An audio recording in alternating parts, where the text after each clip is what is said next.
Gracias por continuar con nosotros. Entramos de lleno a nuestra sección médica y tal y como les habíamos anunciado, está con nosotros el doctor Benjamín Hernández, neumólogo con práctica médica abierta en Clínica Corominas de esta ciudad de Santiago.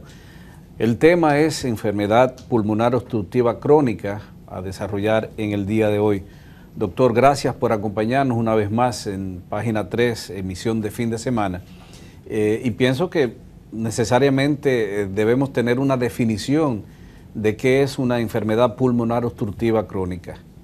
Bien, gracias a ustedes. La enfermedad pulmonar obstructiva crónica, para el año 1959 se hizo un congreso en Europa, manejado por la CIVA, y más tarde, en el 62, se hizo otro congreso de la Asociación Torácica Americana. Cada uno de los componentes defendían que si era bronquitis crónica o si había un problema de enfisema pulmonar. Y determinaron que las dos enfermedades tenían muchas cosas parecidas. Entonces englobaron, después de esos dos congresos, el término de enfermedad pulmonar obstructiva crónica, que engloba a la bronquitis crónica con una gran afectación de la parte bronquial del pulmón y la parte de enfisema, donde hay más alteración del parénquima pulmonar como tal. Entonces, con esta definición tenemos que hay una afectación sistémica extrapulmonar en el paciente con EPOC, que tiene, por ejemplo, caquexia, mucha molestia, por ejemplo, de anemia normocítica, normocrómica, alteraciones cardiovasculares que a lo mejor no se ven en otro tipo de problemas, un paciente que pierde mucha musculatura y tiene atrofia muscular y que además tiene osteoporosis. O sea que el término EPOC engloba otros problemas diferentes al pulmón que son atacados por el problema, por esa enfermedad. Además de eso tenemos una gran limitación al flujo aéreo. Es una enfermedad que es tratable y prevenible. Pero una vez que se diagnostica, no puede el paciente dejar de medicarse, porque si no, vuelve hacia atrás. También cabe recordar la parte inflamatoria de respuesta del pulmón a diferentes componentes extraños a él, por ejemplo, partículas nocivas, polvo o ambiente anormalmente malo para la vía respiratoria. ¿Tú puedes abundar en el proceso de clasificación de lo que es una enfermedad pulmonar obstructiva crónica? La enfermedad pulmonar obstructiva crónica, bueno, se clasifica en dos: la bronquitis crónica y el enfisema. Entonces, es una enfermedad, como yo te dije, donde el paciente tiene un gran deterioro de la función pulmonar y se clasifica desde el punto de vista espirométrico en enfermedad pulmonar leve, moderada, severa o muy severa, para unas clasificaciones británicas. Por ejemplo, la clasificación de la ATS, que es la Asociación Torácica Americana, la Sociedad Española de Patología Respiratoria, tienen, por ejemplo, donde dice severo, ellos dicen grave, donde dicen muy severo, ellos dicen muy grave, pero en términos generales se clasifica de esa manera dependiendo del grado de afectación de la función pulmonar en cuanto a lo que se llama el volumen expiratorio forzado en el primer segundo. Eso es lo que determina la clasificación de la enfermedad pulmonar obstructiva crónica desde el punto de vista espirométrico. Doctor, ¿cuál es la situación de la enfermedad pulmonar obstructiva crónica u EPOC frente a otras enfermedades? Una pregunta muy interesante.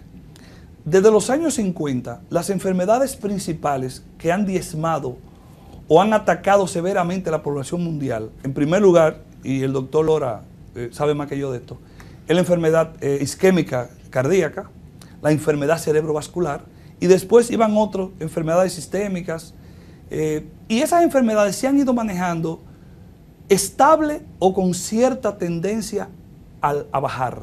Sin embargo, la enfermedad pulmonar obstructiva crónica, por ejemplo, para el año 90 era la sexta causa de muerte a nivel mundial. Año 90, sexta causa. Año 2020 se prevé que será la tercera causa de muerte en el mundo solamente precedida por la enfermedad isquémica cardiovascular y la enfermedad cerebral. Entra en una categoría número 3, como podríamos ver en pantalla en un momentito, donde vemos cómo para el año 90, EPOC sexto lugar, 2020, EPOC tercer lugar. ¿Por qué sucede esto? Porque el hábito de tabaco, entre otras cosas, se ha ido incrementando a pesar de que todo el mundo sabe que el tabaco hace mucho daño, y dicho sea de paso, es la causa principal de la enfermedad pulmonar obstructiva crónica, el hábito de fumar. Entonces mucha gente comienza a fumar más jóvenes. Las mujeres que hace décadas fumaban menos han tomado una gran iniciativa en el hábito de fumar, y aunque mucha gente uno vea que deja de fumar, son muchos más los que ingresan al hábito de fumar. Entonces es una enfermedad que está tomando mucho auge, mucha importancia, y por eso está azotando y azotará mucho a la población mundial si no se toma remedio a esto, si no se le da alerta, más quizá de la alerta que ya se le está dando en todo el mundo. Tú mencionaste como un factor de riesgo de la enfermedad pulmonar obstructiva crónica el hábito del tabaco, pero ¿hay otros factores coadyuvantes que causan enfermedad pulmonar obstructiva crónica? Correcto.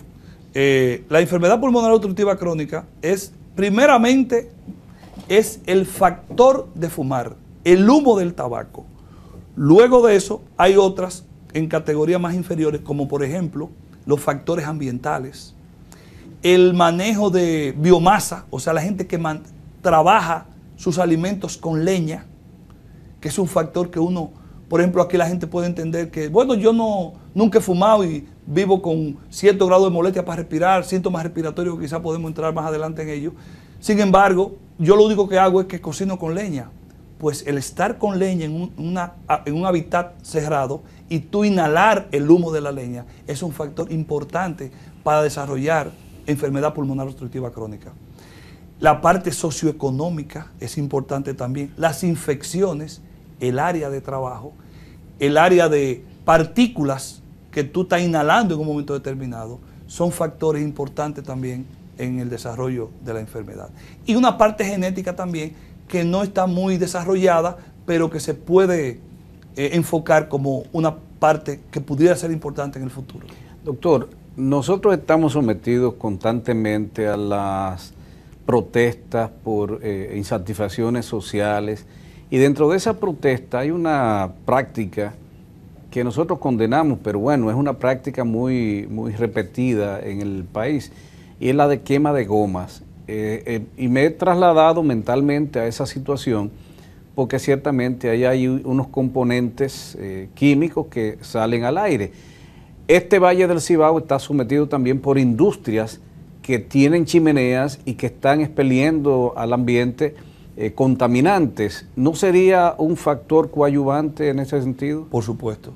O sea, hablamos del tabaco, infecciones, factores socioeconómicos, herencia y el hábitat del paciente, donde se desarrolla su vida. Por ejemplo, no es lo mismo estar cerca, por ejemplo, del vertedero, estar, por ejemplo, en barrios, tú sabes que quizás donde tú vives, donde vive el doctor Lora, donde viven los muchachos, a lo mejor no se dan esos fenómenos.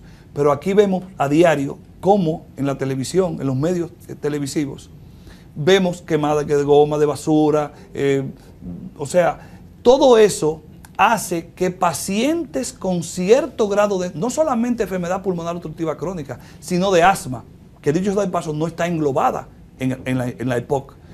Hubo un momento en que querían entrarla allá como una tercera enfermedad, aparte de la bronquitis crónica y el enfisema, pero finalmente se desestimó. Esos pacientes crónicos respiratorios que pueden estar estabilizados porque están medicados o porque sencillamente han dejado de fumar, ese hecho de contacto con esa quemada de goma por protestas que pueden ser bien fundadas, pero quizás esa no es la forma de hacerlo, ¿verdad? Son capaces de hacer que un paciente tenga que caer en una sala de emergencia, gravemente enfermo por una situación de dificultad respiratoria, por una exacerbación de un cuadro de EPOC, que eso también no es lo mismo una enfermedad pulmonar obstructiva crónica que una exacerbación de una enfermedad pulmonar obstructiva crónica, que puede venir por esa causa, porque a lo mejor están pintando en una casa, porque al lado están, por ejemplo, haciendo una construcción y están con polvillo, con pintura, o simplemente porque una persona tiró una cantidad de detergente a la calle, o porque al lado de la casa hay un parqueo de carros, por ejemplo, carros, ¿cómo se llama? Taxis, ¿verdad? Que se mantienen ahí, que prenden, que no prenden, que si el conectar el gas no está bien hecho. Si tú estás viviendo, por ejemplo, en una calle que está muy transitada por vehículos, y vehículos, por ejemplo, grandes, camiones, guaguas, etcétera, todo eso influye negativamente en ese tipo de pacientes. Es decir, que yo creo que es muy valedera esa opinión tuya. Creo que es muy válido y que debe ser tomada en cuenta. ¿Cuáles son los criterios que se utilizan para diagnosticar la enfermedad pulmonar obstructiva crónica? Básicamente, y no solamente para la EPOC, Manuel, y tú lo sabes bien, por ejemplo, lo importante del historial clínico del paciente. Por ejemplo, los estudiantes de nosotros se deben estar cansados, como nos cansábamos nosotros cuando éramos estudiantes, de que nos dijeran lo mismo. Si no hay una historia clínica bien hecha y que tú oigas al enfermo, tú no puedes diagnosticar nada, posiblemente. ¿Cómo tú diagnosticas la enfermedad pulmonar obstructiva crónica? Es un paciente que tiene tos, o se le ha incrementado la tos que ya tenía, tiene esputos que pueden ser claros de aspecto salivar mucoide, o simplemente un esputo de color verde amarillento con cierto grado de infección, tiene dificultad respiratoria, disnea, falta de aliento, que el paciente, cuantificando la disnea, te puede decir a ti que cuando subió un piso en una clínica o una sala, por ejemplo, de cine, o fue a un supermercado y tuvo que caminar un piso, a la mitad del piso tuvo que pararse porque subiendo 10 escaleras se sofocó. O el otro paciente que simplemente de abrocharse los zapatos o cambiarse, tiene jadeo respiratorio, le falta el aire y tiene que estar tranquilo para que la dificultad respiratoria se vaya. Entonces, dificultad respiratoria, tos, falta de aliento, como yo le dije. Por ejemplo, el bronquítico crónico es un paciente que tiene tos con expectoración la mayor parte de los días, 3 meses seguidos en los últimos 2 años. Ese es un criterio para tú pensar eso, pero tú le dices, bueno, doctor, yo lo que toso y expectoro. No, tú tienes que decir, ¿cuántas veces al día? ¿Cómo usted lo hace? ¿Qué pasa? En el último año le ha pasado esto. No, yo tengo 2 años sin esto, esto me comenzó hace 3 días después de una gripe. Entonces, es diferente. Toda la historia clínica del paciente te va induciendo a eso. Si tú lo ves, por ejemplo, con las uñas moradas, lo que llamamos cianosis. Si tú lo ves el paciente que se ha agudizado, un catarro, que tú lo ves con molestia para respirar, básicamente esa tos que yo le dije. Pero básicamente, el diagnóstico clásico de la enfermedad pulmonar obstructiva crónica viene dada por la espirometría, que cuando hablábamos ahorita de la clasificación, que hablamos de leve, moderada, severa o grave, o muy grave o muy severa, tiene que ver directamente con la espirometría. Si usted no hace una buena espirometría, usted no puede hacer un buen diagnóstico de EPOC, de enfermedad pulmonar obstructiva crónica. La espirometría es para el neumólogo, como el esfigmomanómetro puede ser para el médico general, o el oftalmoscopio para el oftalmólogo, o electrocardiograma para el cardiólogo, o electroencefalograma para el neurólogo. Sin esa herramienta nosotros no podemos manejar criterios de mejoría de la enfermedad, criterios de estabilización de la enfermedad, o simplemente, ¿por qué no?, empeoramiento de la misma, porque el paciente no ha dejado de fumar, porque no se lleva de las indicaciones del médico, porque el paciente es un desorganizado y porque usa la pastilla cuando se acuerda. Y como yo digo, los medicamentos arriba de la nevera o arriba de la mesita de noche no funcionan.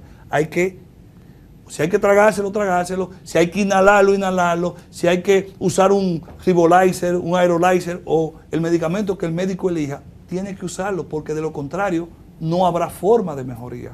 Por el contrario, la enfermedad, como dije anteriormente, es una enfermedad tratable y que se puede controlar, pero no se puede abandonar el tratamiento, porque si no el paciente no va a tener control de su enfermedad. Enfermedad pulmonar obstructiva crónica es nuestro tema hoy. Vamos a una pausa comercial y en breve regresamos.